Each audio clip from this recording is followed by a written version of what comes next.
sida looga qosliyo gabadha kibirka badan loogana dhigo mid kuu xiisaysa adiga. Ma garan kartaa micnaha guud ee adiga kaa dhigi kartaa in gabar kibir badan aad awood ugu yeelan weydo inaad ka qosliso ama aad la kaftanto oo aad waqti badan kula qaadato xaggeeda. Anyway, ama ku guuleyso ama ku guuldareyso, maanta waxaan kuu hayaa wadooyin fudud oo aad inantaasi kaga yaabin karto, kagana qoslin karto. Kaliya dhego u yeelo muuqaalka, waa 8 waxyaabood oo kaliya. Number 1, waxyaabaha iyadu sameyso la sameey.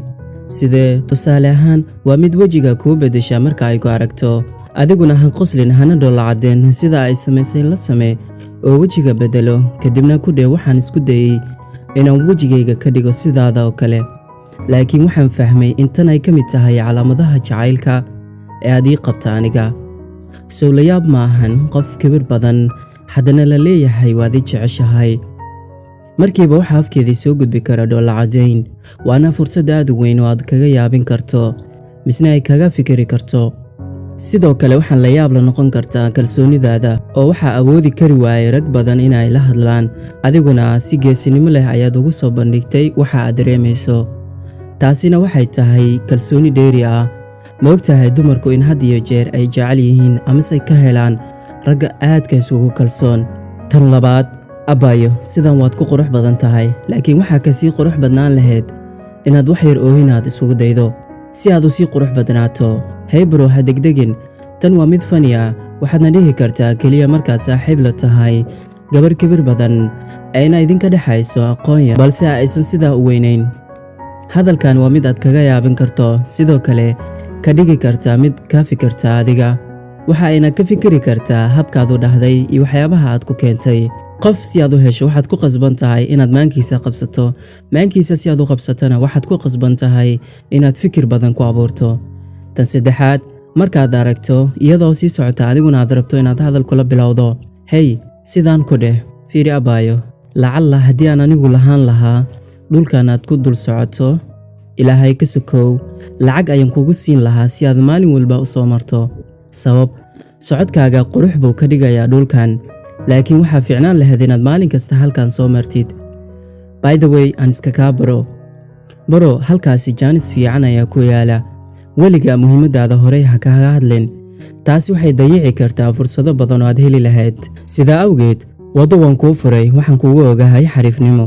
Tan afaraad, markaad rabto inaad sasabto gabar kibir badan oo xanaaqsan, sidaan isticmaal sharad. waxaan kula geli karaa inaan kaa qosliyo oo aan qosolkaaga keeno adiga, kadibna ku soo qaado tusaale ilaa 3 ayaan tirinayaa, waadna qoslaysaa. tani waa inaad u sheegto. sidaasoo kale markaad dhahdo qoftu way yara qosli kartaa, ama mid kale oo fudud waad xasuusan kartaa soomaha muusig ay ku jirto qayb atoore xarakeenaayo. sow ka dhig mid aad adiga afka uga samaynaysid si caadiya oo la raacraac habka muusikada aad xasuusato. tani waxay ku siinaysaa fursad ay ku qosasho, kadibna halkaasi ka sii wado. habka kale oo la midka ah oo la sameeyo waa inaad ku hadasho ereyo jilicsan oo qalbiga saameynayo. Tan shanaad, markaad rabto inaad barato mid kibir badan, maalin walba ku dheh sidaan, waan kaa qaaday kibirleyda, ilaa ay ku dhahdo aniga ma ku salaamay adiga. kadibna dheh maya ima salaamin, mana sugaayo inaad i salaanto, laakiin sida ay nafteedu jecleed ayaan sameeyey, balse beri waan rajaynayaa inaad i salaanto. xitaa haddii aadan beri salaami karin, waan sugi doonaa. waxaan sugayaa maalintaad igala soo hormari doontid. anyway, waan sabri doonaa.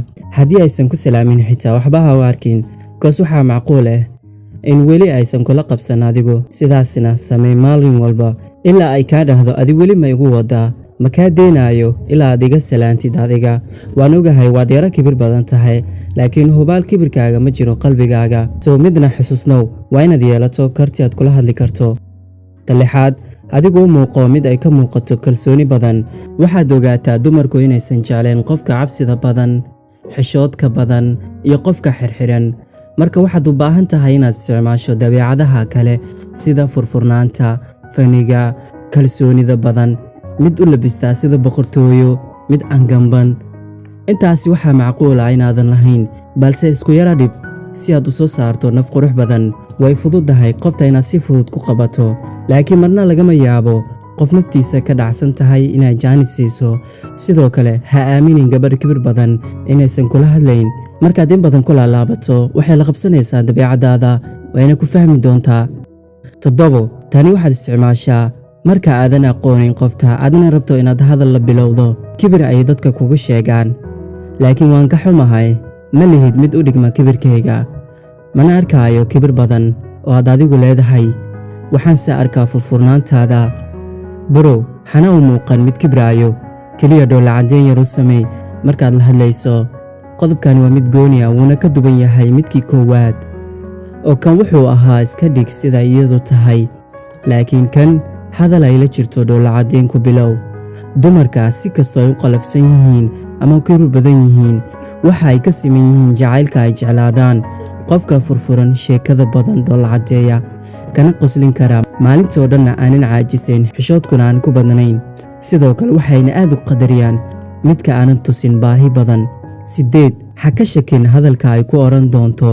waa dhibaato markaad isku furto waxaana ku haysan, sida inaad niyadda ka dhaadhiciso qoftu way kibir badan tahay, wayna adag tahay sida lagu helo, way ugu adkeyn doontaa iyo wixii la mid ah. haye ogow bro, sidaada oo kale qof ayaa ugu fikirayo, ugu dambeynna qoftu wuu kaa kor qaadi doonaa. kibirkooda maahan mid qalbiga jiro, waxaa macquul ah kor ahaan inay uga muuqato. sow jaaniskaaga ha iska dayicin. jacaylka markaad ku guulaysato, hubaal kibirkeedu wuu lumi doonaa. waxaan rajaynayaa muuqaalkan inuu idin qanciyey. si aan muuqaalada soo badiyo like-garey. haddii aad ku cusub tahay kanaalka, waa muhiim inaad noogu soo biirto. insha allah mid la mid ah muuqaalkan waxaan idinkaga tegayaa khayr iyo caafimaad.